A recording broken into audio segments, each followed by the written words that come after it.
জন্ম অশৌচ এবং মৃত্যু অশৌচ চলাকালীন সময়ে গৃহে নিত্য সেবা পূজা কি দেওয়া যাবে? এ বিষয়ে সনাতন শাস্ত্র কি বলে? তুমি খুব ভালো প্রশ্ন করেছো, কারণ আজকাল আমাদের সমাজে বা সনাতন ধর্মাবলম্বীদের ভিতরে এই বিষয়টা নিয়ে প্রচন্ড পরিমাণে কনফিউশন তৈরি হয়েছে। তো দেখা যায় যে প্রতিদিনই কোনো না কোনো শিশুর জন্ম হচ্ছে বা কোনো না কোনো ব্যক্তি মারা যাচ্ছে। তো সেই হিসেবে আমার কাছে প্রতিদিনই প্রায় এরকম মেসেজ আসছে যে আমি আমার গৃহে গোপাল আছে বা রাধা মাধব আছে বা জগন্নাথ আছে বা আমি নিত্য সেবা পূজা দিই বা আমি তো প্রসাদ পাই, তাহলে আমি কিভাবে সেবা পূজা দিব? এই যে জন্ম এবং মৃত্যু অশৌচ চলাকালীন, তো প্রথমে এবং এই সময়টাতে আমি কি ভগবানের মন্দিরে কিছু দান করতে পারবো কিনা বা মন্দিরে যেতে পারবো কিনা, কোন জায়গা যাওয়া যাবে না, কি কি বিধি নিষেধ আছে, সেই প্রত্যেকটা বিষয় নিয়ে আমাদের কিন্তু বিভিন্ন প্রকার প্রশ্ন আসছে। তা আজকে হচ্ছে আমি সেই প্রশ্নগুলোরই উত্তর দিব। প্রথমে বলে রাখছি, কেউ সম্পূর্ণ ভিডিও না দেখে কমেন্ট করবেন না, কারণ ম্যাক্সিমাম ভিডিওতে দেখা যায় যে আমি শাস্ত্রীয় রেফারেন্স দিয়েছি, আপনারা ভিডিওর প্রথমের কথাগুলো শুনে শাস্ত্রীয় রেফারেন্স গুলো না শুনেই কমেন্ট করা শুরু করে দেন।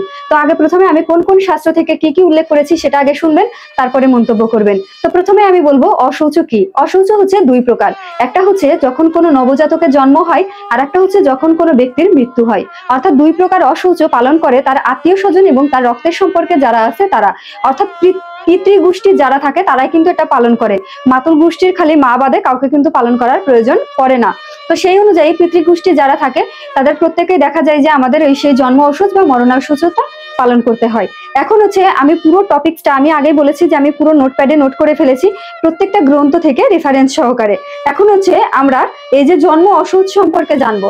জন্ম অসৌচের প্রথমেই আমি বলি, যখন একটা বাচ্চার জন্ম হয় সেটা কিন্তু অত্যন্ত আনন্দের, অর্থাৎ আমরা গৃহে তখন দেখা যায় যে সবাই প্রচন্ড খুশি থাকি।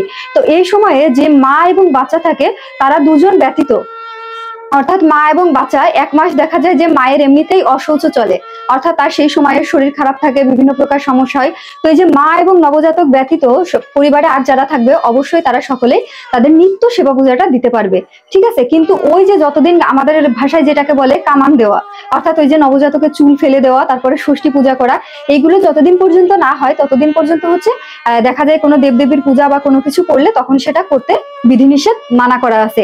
কিন্তু এছাড়া গৃহে অন্যান্য যে ব্যক্তিরা আছে তারা অবশ্যই ঘরের নিত্য সেবা পূজা আপনারা দিতে পারবেন। তো কামান দেখা যায় 21 দিনে এবং 1 মাসেও অনেকে দিয়ে থাকে। তো আপনাদের যেটা পারিবারিক রীতি আছে আপনারা সেটাই করবেন। কিন্তু এমন নয় যে আপনার গোষ্ঠীতে একটা বাচ্চা হয়েছে বলে আপনি আপনার ভগবানকে একদম আলমারির উপরে তুলে রেখেছেন। আমাদের ওইদিকে বিশেষ করে দেখা যায় কারোর বাড়িতে কোনো বাচ্চা হলে তো আমার ঠাম্মার কাছে একবারে গোপাল রাধা মাধব দিয়ে যায়। আমাদের বাড়িতে প্রায় সময় দেখা যায় 5-6টা করে গোপাল থাকে, কারণ এলাকায় কারোর না কারোর বাড়িতে বাচ্চা হয়, কারোর না কেউ মারা যায়, তো সবাই গোপাল রাধা মাধব সব আমার ঠাম্মার কাছে দিয়ে যায়, তখন আমার ঠাম্মা এগুলো সেবা পূজা করে। কিন্তু আমরা তো কখনো বন্ধ করি না, ওই জন্য আমাদেরটা কারোর কাছে দিয়ে আসারও প্রয়োজন পড়ে না। তো অবশ্যই আপনারা ভগবানের এই নিত্য সেবা পূজা পালন করতে পারবেন জন্ম অশৌচের ক্ষেত্রে। আর জন্ম অশৌচটা ওইভাবে খুব কঠোরভাবে মানার কোনো বিধিনিষেধ দেওয়া নেই, কিন্তু মৃত্যু অশৌচ হিসেবে, অর্থাৎ মৃত্যু যখন কারোর হবে সেটাকে বিধিনিষেধ দেওয়া হয়েছে। ইভেন শাস্ত্রে উল্লেখ আছে যখন আমরা কোনো মৃত ব্যক্তিকে স্পর্শ করব তখন 7 দিন পর্যন্ত ভগবানের সেবা পূজা করতে নিষেধ করা হয়েছে। তার একটাই কারণ ওই মৃত ব্যক্তিকে যখন আমরা স্পর্শ করি তখন আমাদের ভিতরে শোক প্রবেশ করে, এবং শোকাহত হৃদয় কখনো কোনো পূজা অর্চনায় কিন্তু একাগ্রচিত্ত আনতে পারে না। এখন তাহলে আমরা যারা ভক্তি জীবনে আসি তাহলে তারা কি করব? আমরা তো প্রতিনিয়তই দেখা যায় যে ভগবানের সেবা পূজা দিচ্ছি, সে ভগবানের চরণে তুলসী পাতা না দিয়ে, ভগবানকে কিছু না দিয়ে আমরা গ্রহণ করছি না। তাহলে যখন কারোর পিতামাতা মারা যাচ্ছে বা বাড়িতে গোষ্ঠী থেকেও মারা যাচ্ছে তখন সে কিভাবে করবে? এখন আমি এক একটা করে এটা শাস্ত্রীয় রেফারেন্স আপনাদের সামনে তুলে ধরবো। তো প্রথমেই হচ্ছে মনুস্মৃতিতে বলা হয়েছে অশৌচ চলাকালীন ব্যক্তি দেবতা, পিতৃ, ঋষি, অগ্নি ও ব্রাহ্মণদের পূজা করতে পারবে না। অর্থাৎ এখানে কিন্তু একবারও বলা হয়নি যে ঘরে নিত্য সেবা পূজা দেওয়া যাবে না। অর্থাৎ যে ভগবানের যে সিংহাসন, অর্থাৎ আমার পাশেই আপনারা দেখতে পাচ্ছেন আমার ভগবানের নিত্য সেবা পূজা দেওয়ার একটা সিংহাসন আছে।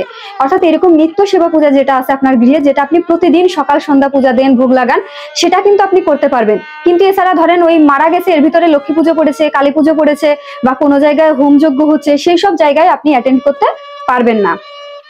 এরপরে গৃহসূত্রে অশৌচ প্রসঙ্গে বলা হয়েছে অশৌচ থাকা অবস্থায় আসমন, উপবেশন এবং দেবতা পূজা করা নিষেধ। আমি প্রত্যেককে সারমর্ম একবারে আপনাদেরকে বুঝিয়ে দিব। এখন আছে আমি জাস্ট শাস্ত্রীয় রেফারেন্স গুলো তুলে ধরছি।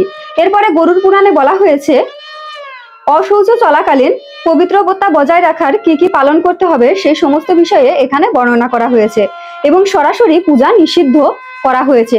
তবে স্মরণ যেমন জপ ও স্তোত্র পাঠ অর্থাৎ গ্রন্থ পাঠ এগুলো করতে মানা করা হয়নি। এটা হচ্ছে গরুড় পুরাণে। তাহলে এখন এই অশৌচ চলাকালীন আমরা কি তাহলে সম্পূর্ণরূপে সেবা পূজা বা ভগবানের এই সবকিছু বন্ধ করে দিব? না, আমরা আমাদের গৃহের যে নিত্য সেবা পূজা আছে, অর্থাৎ যাদের পিতামাতা মারা গিয়েছে তারাও তাদের গৃহে নিত্য সেবা পূজা দিতে পারবে। এখন অনেকেই বলতে পারেন যে কি করে অশৌচ চলাকালীন সে সেবা পূজা দিতে পারে। তাহলে আমি আপনাদের কাছে প্রশ্ন রাখছি যে যখন কেউ মারা যায় তখন তার নামে পিণ্ড দেওয়া হয়। সেই পিণ্ড কিন্তু সেই অশৌচ চলাকালীনই সেই পিণ্ডটা দেওয়া হয় প্রতিদিন। তো এই যে পিণ্ডটা দেওয়া হচ্ছে, এটা কার উদ্দেশ্যে দেওয়া হয়? তখন বিষ্ণুর উদ্দেশ্যে। তাহলে বিষ্ণুই সেই ভগবান শ্রীকৃষ্ণ। তাহলে সেই বিষ্ণুকে যদি আপনি প্রতিদিন পূজা করতে পারেন, আপনার পিতার জন্য পিণ্ড দান করতে পারেন, তাহলে কেন আপনি ভগবানের সেবা পূজা করতে পারবেন না? ইভেন যখন একটা ব্যক্তি মারা যায়, তার বুকের উপরে গীতা রাখা হয়, তাকে হরিনাম করতে করতে শ্মশানে নিয়ে যাওয়া হয়, তাকে হরিনাম করতে করতে দাহ করা হয়। ইভেন তার সন্তানেরা সকাল সন্ধ্যা সেখানে বসে, তাকে যেখানে রাখা হয় উঠানে তুলসী তলায়, সেখানে বসে সন্ধ্যা দিচ্ছেন এবং হরিনাম করছেন। তাহলে কেন আপনি পারবেন না ভগবানের সেবা পূজা করতে? এরপরে দেখেন, এখন তাহলে আমরা যারা ভক্ত আছি তারা তাহলে কি করব? তো এখানে শ্রীমদ্ ভাগবতমের ৬ষ্ঠ স্কন্ধের ২য় অধ্যায়ে বর্ণনা করা হয়েছে, হে পুণ্ডরীকাক্ষ, ভগবানকে স্মরণ করে যে বাহ্যিকভাবে ও অন্তর থেকে শুচি হয়ে যায়, সে যে কোনো অবস্থাতেই থাকুক না কেন সে ভগবানের সেবা পূজা করতে পারে। এর মানে হলো অশৌচ অবস্থায়ও ভগবানের নাম যদি শুচিতা মেনে আপনি পালন করেন বা ভগবানের নিত্য সেবা পূজা দেন, তাহলে কিন্তু দিতে পারবেন। ইভেন আমাদের গৌড়ীয় বৈষ্ণব মতে, অর্থাৎ যারা আমরা ভক্তি জীবনে আছি, একটা হচ্ছে কর্মযোগ যারা পালন করে, অর্থাৎ সাংসারিক জীবনে যারা আছে, যাদের বাড়িতে প্রতিদিন ভগবানের সেবা পূজা হয় না, তাদের কথা আলাদা, তারা হঠাৎ করে ওই টাইমে পূজা দিতে পারবে না। কিন্তু যাদের বাড়িতে প্রতিদিন সেবা পূজা দেয়, তারা অবশ্যই সেই সেবা পূজাটা কন্টিনিউ করতে পারবেন। কিন্তু একটা কথা মাথায় রাখবেন, আপনি অন্য কোনো জায়গায় গিয়ে, অর্থাৎ আপনার গৃহ ব্যতীত অন্য কোনো কারোর গৃহে গিয়ে ভোগ রন্ধন করা, তার রান্নাঘরে ঢোকা, তার ভোগের জিনিসপত্র ধরা বা তার ভগবানের সেবা পূজা, এগুলো করতে পারবেন না। অর্থাৎ শুধুমাত্র আপনি আপনার গৃহের নিত্য সেবা পূজাটা সেই সময় করতে পারবেন। এখন এরপরে দেখেন, এই সারাংশে এখানে যেটা বলা হয়েছে যে আমরা প্রত্যেকেই হচ্ছে, যেমন আমাদের ইসকনে বা গৌড়ীয় বৈষ্ণব সমাজে আমরা যারা আছি, আমরা প্রত্যেকেই কিন্তু ভগবানের নাম সবসময় জপ করি, বা দেখা যায় যে আমরা যে কোনো অবস্থায় ভগবানকে কিছু অর্পণ করে তারপরে ভোগ গ্রহণ করি। এখন খুব কমন একটা ব্যাপার থাকে যে ধরেন বাড়িতে কেউ মারা গিয়েছে, আমরা যদি সেই সময় ভগবানের জন্য তাদের কাছে কিছু ভিক্ষা চাইতে যাই বা চাই, তখন তারা বলে আমার পিতা মারা গেছে, এই 1 বছরও হয়নি, আমি এখন দিতে পারবো না।